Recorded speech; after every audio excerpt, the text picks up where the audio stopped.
Hi, Charlie. Welcome to Off the Radar. Hey, Emily, how are you? Thanks for having me on the show again. And it's always fun to be speaking with you. I know. Well, I drill you every year about pumpkins, but you're not doing pumpkins this year. What's going on? We took the year off. Yeah, we decided to do something a little different. We reached our goal last year. We grew two big pumpkins, both over 2,000 pounds, and we had sort of that magical season. So we said it's time to take a year off, maybe become hmm semi-retired in the pumpkin growing community, and focus on other things. Yeah, it's hard to top that. Yeah, Okay, but I'm still going to pick your brain about sure. growing season because this week's episode of Off the Radar is all about the upcoming season. And I actually interviewed the editor in chief from the Old Farmer's Almanac. So, first thing I want to hear from you, because I've definitely heard some differing opinions from meteorologists on the Old Farmer's Almanac. This is kind of like a New England staple, too. So, I'm curious what your thoughts are. Some people like really get angry at it, but Yeah. like some really enjoy it and see it for what it is. Yeah, I'm in the group that definitely enjoys it and sees it for what it is. For one thing, our viewers love it, Yeah. Emily. So Yeah. it really is it's a wonderful resource for them. A lot of folks that love gardening. There's a lot of different Mhm. great gardening stories, moon cycles, a lot of great recipes, and of course, there's the weather aspect to it, and it's Mhm. kind of fun, right? I mean, you can It look at a is, specific day. yes. Yeah, maybe it's going to snow on, February. Odds are it is going to snow somewhere around Right. President's Day, though. So if it does we do get a blizzard around then. It might not be the Farmer's Almanac hitting it perfectly, Right. but I enjoy it, and the Farmer's Almanac's a lot of fun. And it's nice to have something that I mean, they have a digital aspect, but it's nice to have something to hold to, like a non-digital, like old tradition that you can go back to year after year. So, and if nothing else, it helps people appreciate weather and appreciate gardening, you Yeah, know? I agree, and it's fun to have a physical book sometimes too. You can Yes. thumb through. And it has a Yeah, little great hole for in the it. You gardening can hang it community. up. Yes. Yeah, you're right. The little hole. Okay, so let's talk about weather this past year, because even though you weren't growing pumpkins, I'm sure you were still tuned in, and I've listened to you talk about growing them in the past, and it almost sounds like taking care of a litter of animals, the care that you give these things. So this past year, what was the season like, and did it impact the growing? I think it did, Emily. I think the big weather story early in the season for us, at least in the Northeast, was it was wet. You'd never know it right now, but we went 13 straight Saturdays with measurable rain. Imagine telling that to your viewers when you're coming out of winter and saying, "Hey, this Saturday it's going to rain again." That's Mm, how it was back in May and June, and just like that, the switch flipped right around Independence Day. So early July, late June, early July, the weather started getting really nice in the Northeast. And it stayed nice in the sense that it was sunny and it was dry for most of July, all of August, and all of September now. And now we're in one of those situations where we're in a pretty bad drought. So that has definitely affected the home gardener. And as far as pumpkin growing, though, it's interesting because a lot of people have asked me the same question. They said, "Okay, if you were growing pumpkins this season, how would you feel about the drought conditions?" Home gardening, yeah, you rely on some of that rainfall. I am always that kind of grower that would love to be able to control the amount of water I put down in my plants. So I am all for the sunny days, the warm nights, and if I can actually irrigate as much as I want, as opposed to getting 3 inches of rain on one day, that's what I'd take any day for sort of a wetter season. And with that said, Emily, I think early in the season, a lot of the pumpkin growers that I have spoken with here in May and June, they get off to a rough start just simply because it was cool and wet. So playing catch up, we did play catch up, of course, but I think the wet start and the cool start was more detrimental to the growing season than the drought conditions. Because if you're a competitive pumpkin grower, you're going to have a deep well. You're probably going to have an irrigation pond or something you can pump water into. And these plants do take a lot of water. They take about Listen to this. They take about 150 gallons of water per plant per day. These are pumpkins. The pumpkins grow very, very quickly. They grow, 50 to 60 pounds in one day. So that requires a lot of water. And if you can manually tune in to exactly how much water you're putting on that plant, that's going to be an advantage. Okay, so you like the control factor. I get Yes. that. Okay, the other thing that the Old Farmer's Almanac does is winter outlooks. And I know that you guys there in Portland always put out a winter outlook as well. So do you have any like insider information you can give us what folks, especially in the Northeast, can expect this winter? I love the winter outlook. I will say with confidence, do not rely on my winter forecast verbatim because I know it's kind of fun to kind of get a general idea of how the weather patterns are going to play out. But you know what seasonal forecasting is like. It's nearly impossible. Farmer's Almanac, I'm not sure what they're forecasting, but as far as what I am thinking, I think the big weather driver this year is the warm sea surface temperatures anomalies in the North Pacific. It just, kind of like last year, strong polar jet would probably mean more amplified jet stream, more chances for storms, more chances for cold outbreaks in anywhere from the northern plains to the northeast. The big question is, are we going to get into a La Nina? I don't know. I mean, it's probably negative 0.4 or something now. I mean, it doesn't look like a strong La Nina, that's for sure. So that may play a role in it too. So my winter forecast, I've just started it kind of, but I think I'm going to go above normal in snowfall in the Northeast, I think. And I'm also going to go, there's a couple fun things I like to do. I'm going to go snow on the ground Christmas morning in Portland. Yes. And let's see, probably around normal or around normal as far as temperatures go. And what are some of the other ones I like to use? Oh, a quick turn to spring in March. I think we'll probably have big temperature swings in February, March. One of the analog years, 2017, or was it 16? 17, I think. We hit 63 degrees in February in 2017. It got really warm, but then it got really cold again. So yeah, that's kind of what I'm leaning towards. Snowy, around normal in temperatures, snow on the ground Christmas morning, a quick turn to spring. Yeah, and that's so all far good news. That's all great news. Yeah, skiers will like it, I think. Yeah. I hope so. And last question I'm going to hit you with is, how's the fall foliage looking up there right now? Well, it's kind of like pizza. I mean, the fall foliage it's always going to be good, right? No matter what kind of foliage you're going to get. I mean, it's going to be pretty good. This year, it's definitely dull, though. We're getting probably one of the duller color years I've seen, since I've lived in New England. And the reason for that's obviously the drought. We haven't had much rain at all. We've had the driest summer since 1995, Emily. And prior to that, the driest summer prior to that was 1968. Two things worthy of note: anyone who lives in New England, those following winters, 69 was a huge winter. 1996, also a huge winter in the Northeast. But as far as the foliage goes, I mean, the leaves are turning. They look pretty. It's just not very vibrant. Okay. Interesting. Well, good to know. Charlie, is there anything else you want to add? Any more tips you want to give our listeners when it comes to the growing season or the upcoming winter?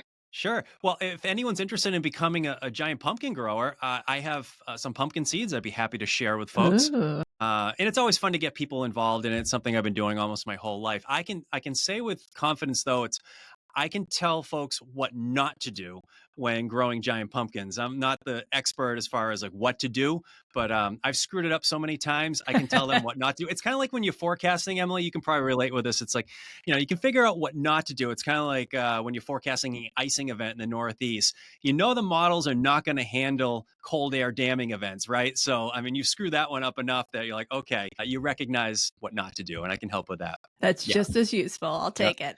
Well, Charlie Lopresti, Chief Meteorologist in Portland, Maine, thank you so much for checking in with us as we go into the winter. And we look forward to hearing any news from the slopes. I love those videos with your dog skiing. Oh, yeah, we always try to get out. Let's hope for more snow this season, Emily, right? And thanks for having me. I appreciate it. Of course. Thanks, Charlie.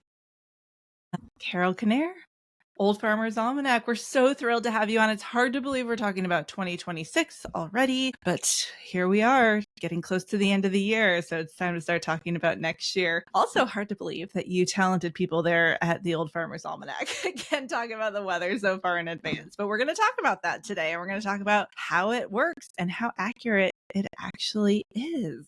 So you've done a podcast with me before, but for those who didn't hear it, can you give me a little brief background on the Old Farmer's Almanac? And there's some disparities here. People get it confused with just the Farmer's Almanac. So give me a brief history.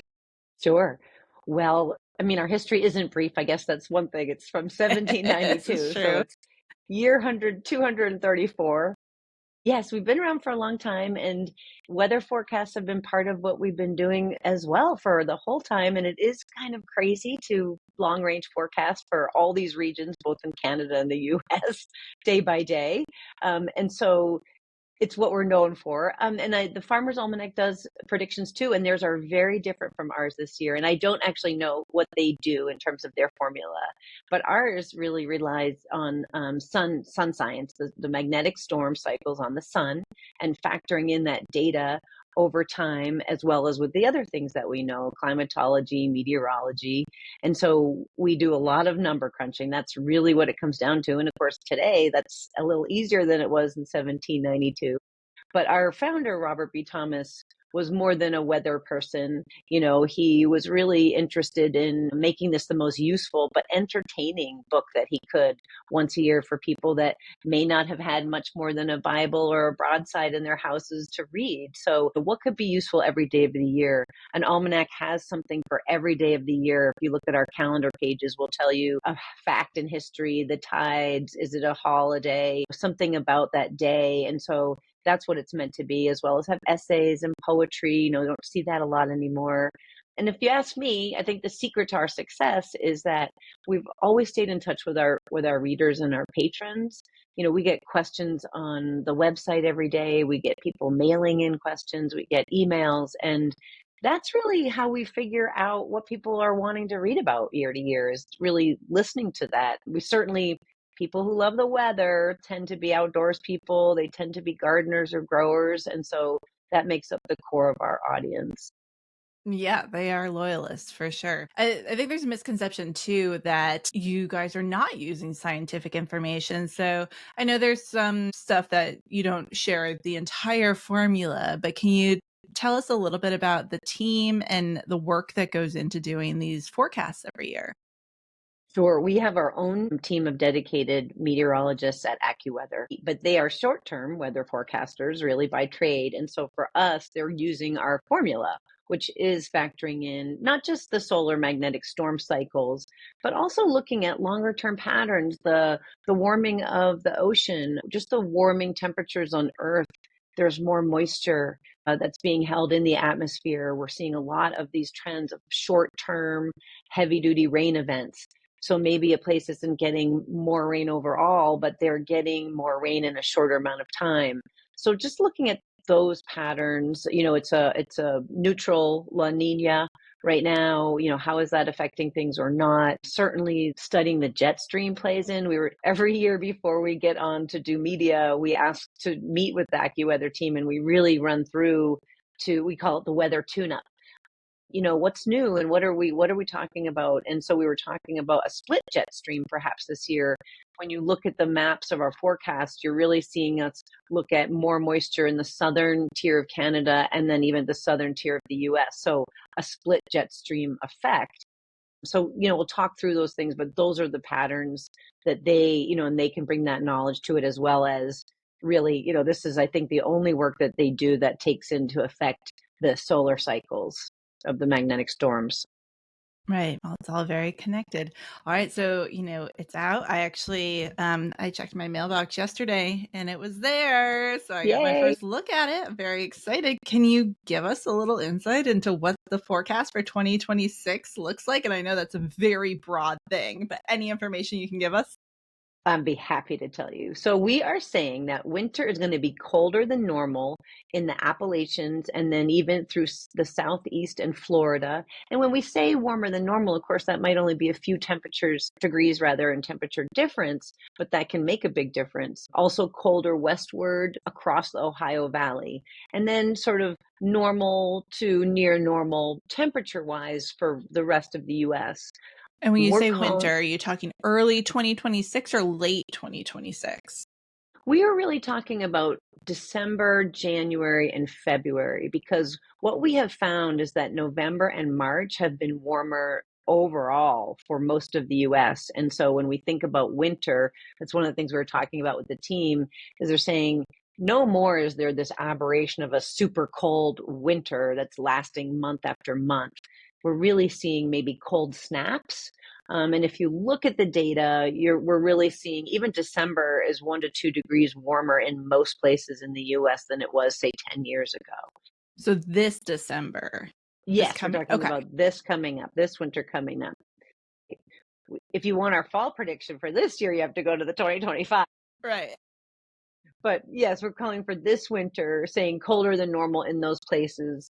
Again, this Appalachia mountain range, southeast, but even Florida, we're calling for that to be actually wet and cold this winter, colder than normal for Florida. Thinking about precipitation, except for Florida, we're calling for below normal on the southern high plains, which is in the northern part of the U.S., intermountain region, which is really the western mountains, and even the desert southwest. And again, there, if you have a couple of inches of rainfall, that is well above normal. So we're just saying that it's going to be a bit wetter. People who like snow, we're saying above normal for the Carolinas, which actually last year we saw some snow all the way down into Alabama. Oh my goodness. In Charleston, we did. It was wild.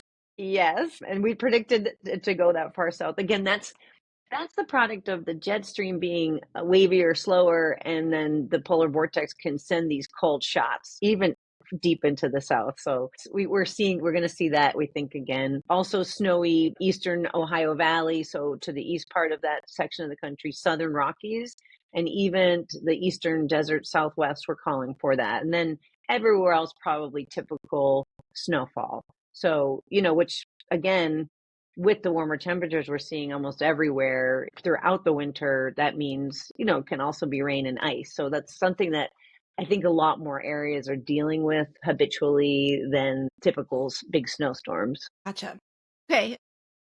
I noticed we talked about this last year, the famous hole here, and you were talking about how costly it is, but it's still here. So you haven't gotten rid of it yet. Is there talk of like, well, let's save some money in future years and not do this? Or is it just like a staple now? We're never going to get rid of that. Never going to get rid of that. I know. It's great. It hangs on a nail, hangs on a hook, hangs wherever you want it to hang. It's awesome. It does. Yes, it is. We do so many editions. Like that's the one edition, our trade edition, that has the whole. But last year, for the first time in, I don't know, I think it was 25 years, we did a large print edition, which is, I don't know if I have one on the, I don't think I have giant it on thing behind you. Not that big. That would be awesome. But we have one that's, a tabloid, I guess, size almost. And, we just did that print on demand mostly, and we sold about 40,000 copies, which really big demand for that. And so we were happy to do that. And honestly, we love that as editors, especially when we're talking to people. It's very easy to read. We do, of course, an e-edition, which my favorite thing about that is that it's full color for some of the things that are only in black and white in print. So it's really pretty if you have a Kindle or something like that. We do a hardcover. We have about 100,000 people that subscribe to a hardcover version every year. And then we do a bookstore version, which doesn't have the hull, but it's a little bit brighter paper, a little bit bigger print. So plenty. And then a Canadian edition. Do you have like an audio version or a Braille version for seeing impaired? I really want that, and I've been lobbying for that. So I'm going to say there's clamoring. Emily's clamoring for that. Yeah. Okay. Cool. Agreed. Maybe next year we'll be talking about it, and it'll be new. Is there anything else that's new for this year? Anything that's different for 2026 versus past years? Well, we have so many other things beyond the weather. We have lots of features in the book, so those are always different year to year. Different per se. Not really. I think that we were like, we have to make a large print edition. So that was kind of a first of, so we'll be continuing to do that. So I think that's a good one. But I love the idea of having an audiobook. Like, how else would you fall asleep? You could just have the weather read to you. Oh my gosh, what a soothing. It'd be like your grandpa just laying there next to you, putting you to bed. That'd be so nice. You know, what I love too is like the whole Old Farmer's Almanac reminds me almost of my podcast, because I intro the podcast with, we cover weather, space, the ocean, climate, much more. And that's what you guys do too. There's all these articles about all these things, but weather is entwined with all of them. Totally. And I was looking at some of the articles that you have for this year, and I don't want to give too much away, but one of them was baseball related, which I found very interesting. So you kind of are looking at history and historical home runs. I've done a podcast on this as well. Is weather involved in that article? Well, it is, because it was the summer of 1941. It was Joe DiMaggio and Ted Williams, and there was a heat wave. It was also before the war, and so there was a lot of fear striking people. And so like America really just rallied around these two amazing heroes who had very similar backgrounds, which I didn't realize till I read the story. But then they had really different approaches to how they played baseball. But it's the summer weather, right? It's baseball weather. And we do talk about that there was a rainstorm before the game. And I remember if it was Ted or Joe, but it was when the streak ended. And it was because they thought there was just like a very muddy outfield. There was like a ball on the foul line, and something about the weather changed the route of that trajectory and ended it. And so there is weather in that story, believe it or not. Yeah, oh, I believe it for sure. The other article that kind of caught my eye was something I had never heard of called a pingo.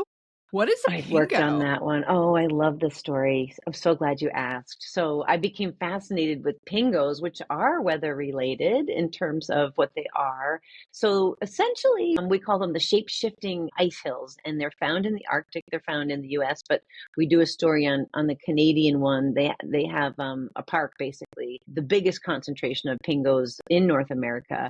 And so, yeah, if you imagine like a big pimple or a frost heave on the earth, they can be up to 1,000 feet high. Sometimes they'll have a crater or a lake on top. They're formed in a couple different ways, but they're a sign of what was once water or a river underneath them. And the land just kind of rises up because of permafrost, actually the release of permafrost. So they're kind of beautiful. They're like these mini mountains with flat tops. But the scientists study them, the person that we talked to, because of climate change. They're looking for the changes. What are they doing? How are they reacting? Also, they're kind of fascinating in terms of the flora and fauna that are around them. So, because they provide water on top at times and otherwise maybe a tundra area, or like I said, they were a sign of where water was. So they have a whole different kind of ecosystem than where they are located in the Arctic. But they're fascinating and definitely worth reading about if you're a weather nut. Yeah, I can't believe I've never heard of them before. But it begs the question too, because you guys do not shy away from the topic of climate change. It's been a part of the Old Farmer's Almanac. It's in the articles, it's in every bit of this. But I'm also guessing that perhaps your clientele, you might have some people who are resistant to hearing about it. So given this back and forth that you do have with your audience and the people that write in, do you get pushback about talking about climate change, or is it something that's very supported? Well, I think if you look at it from the point of view of a farmer or a grower, there's no question that we're living in a warming world. And we see that again just through temperatures, but also lack or extra moisture. That those are effects. So we don't really get pushback. In fact, we get really, when we talk to people in the middle of farming country, they're like, are you seeing what we're seeing? And we're saying, yes, we are seeing those patterns really change. And so I think if you want to call it something else, if people are resistant to the words climate change, I don't really need to differ with anybody on that. But I don't think that anybody's really disputing the fact that we are seeing a lot of changes. I mean, the hardiness zones changed last year. Over the past couple of years, most of us saw a half a zone shift wherever we're trying to grow. And so, whatever you want to call it, there's shifting patterns.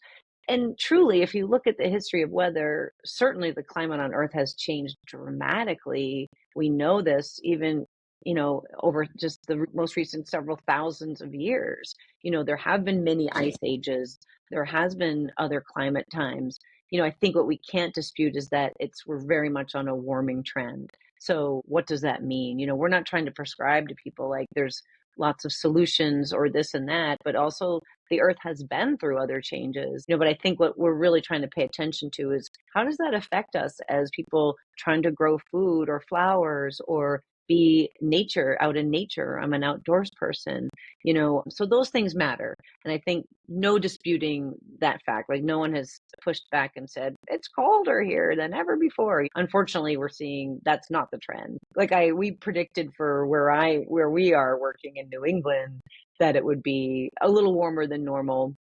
But of course we had like kind of a very snowy winter, like January and February, which is normal. And people are like, oh, it's so cold. But we're saying overall, December was super warm and then March was warm and rainy. And so, you have to kind of look at it over time. What are the trends? And so we tend to think localized, but I think I think people that are really tending the soil, that it's been changing. Yeah, do they ever teach you anything or give you ideas as to what to put into the almanac every year? Are you learning from the readers themselves? Absolutely. That's why I say that's why we're successful. They want to know, we'll answer questions daily. It's not AI when you come to our site. It's the editors answering your questions about why is my delphinium dying or my hydrangea not going well, or, I transplanted and it's now white, not yellow, or all these questions. And many of them have to do with the weather. So yes, we get ideas though. The funniest one I got last year, really, the Canadians make me laugh generally, but they said, you don't know about this weather phenomenon of storm chips. And I'm like, no, like, what is a storm chip? And they're like, that's what you go out and buy before the storm is coming. You go get your favorite chips. And there actually is a brand of storm chips, which I was like, you guys, I thought it was like mini storms, like breaking off of other storms. They're like, no, you have to get the chips that you Snacks. love before you. They're Yes, talking snack snacks. chips. Gotcha. So that was pretty funny. But no, we do hear a lot of questions really translate into stories. Yeah. Yeah. I mean, when you say that people go to your website and it's not AI responses, that's kind of incredibly rare in this time. Like, you can't get real people when you go to a website ever. I know. We pretty much doubled down on that. I think it's our brand. Yeah. It's not that we don't use tools, for summarizing or doing an outline or however you want to use these tools, but we've really committed to 100% human content, generated here at the Almanac. We can't really claim that for images all the time because photographers will often, we have a bunch of calendars that we do that are beautiful photography. Often photographers will, for a long time, they've been manipulating their images as editors of those images. And so we can't really guarantee that, though we go to the lengths to make sure that it's at least real, a real place and that this really happened. But I think for the words, until until further notice, we are human generated 100%. Yeah, it almost seems like when you flip through it, I'm like, this is dinner conversation. Like, these are things you bring up at the dinner table. It's such a great bonding thing, like even the kids can read it and find facts, and then there's like the little jokes at the end too. But it's great for talking about stuff and bringing up stuff. It's like, we need this for Thanksgiving, right? Because there's so much like anger at the Thanksgiving dinner apolitical. table. We're very apolitical. Yes, I know. But let's talk about the tides. Nobody's going to argue about that. Let me read your astrology. So that's people will. great. They don't like that. I get letters sometimes like, oh no, you have astrology, but I'm like, you know what? That's been since the beginning. And you have to understand, like in 1792, medicine wasn't very far along. And so people relied on superstition and also astrological signs for knowledge about those things. And so that has been hard. People don't give that up. And Yeah. also, it's entertaining. It's part of our entertaining mission. I was going to say it's just fun. And it makes me think of like the teen magazines I read when I was younger. They always had astrology in them. You just read them for fun. You read them to create conversation. And I saw the essay contest too. So what's the timeline on that? If somebody wants to write an essay for like the 2027 Almanac, when do they need to get that in? They need to get that in before the end of January, I believe is our deadline. And we read every single one. We get hundreds. To me, there's 3 of the best days at the Almanac. Our recipe test days, we do 2. So you'll see our recipes in there. Those are all reader submitted. And usually we'll pare it down to say 15 recipes, and then people on staff volunteer to cook them. And then we have a big old potluck and we rate them. And that's how people win. Oh, And then fun. for the readers' essays, same thing. We sit around the table and we've read big piles. We pass them around. You've got to read this one, and we just winnow it down. We do a separate contest in Canada too, but it's a very heartwarming day, I will say, because we try to pick topics that our readers will either laugh about or smile about or feel something, an emotion, maybe heartfelt, like I said. And so, we feel that way too. And so if it's tugging at your heartstrings, that's going to get into the let's try this one pile. But yeah, we definitely we go through them with a lot of care. And again, those are our readers, and we do get ideas like, what would be fun, someone might write in and sort of be off topic, but maybe that would be a good topic for us for the essays. Mhm. Cool. I don't know if you saw the story. One of my favorite stories in this issue is about space junk, because I know you like space. I do like space, and I like that. Feels like something that would keep me up at night if I thought too much about it. Like it is stressful. It's a lot out there. Just floating around. Yes, Really, but it's something good to know, I feel like, because we're creating that, and it does have implications. Yeah. But it's I learned a lot reading that. So it's but I also love that it's illustrated. So it's got some fun illustrations so that it won't make you feel too bad. Okay, good. All right, I'll have to check that out. Is there anything over the years, like I'm guessing you have an archive of old editions, just like in like a room somewhere near your office. Do you ever go back and look at some really old editions of the Almanac? And is there stuff in there where you're like, whoa, that is outdated? Like I'm thinking about like the modernization of even like you being a woman as editor-in-chief. There's so many things that have modernized with this. So tell me about the progress that's been made over these a couple hundred years. Well, and when we first started out, they were smaller editions, and we'd have things like, what are the ferry prices, or what when do colleges go back to school? Because of course there were land grant colleges already. Harvard was already around, like in New England, because we were New England based. So some of it is just really a time capsule. But I do go back and look at them all the time. And as a woman, you will find a lot of comments about finding a good wife, and a good wife was hard worker and someone who didn't talk a lot, so there can be some offenses. But here we are, two women on a podcast just talking our brains off there. My daughter pointed this one out to me. She was looking at an old issue and she said, this has 4 pages on how to ready your horse for a long distance trip. And I thought, that's so fun, because we still think about, I'm going on a road trip, I got to put this and that together.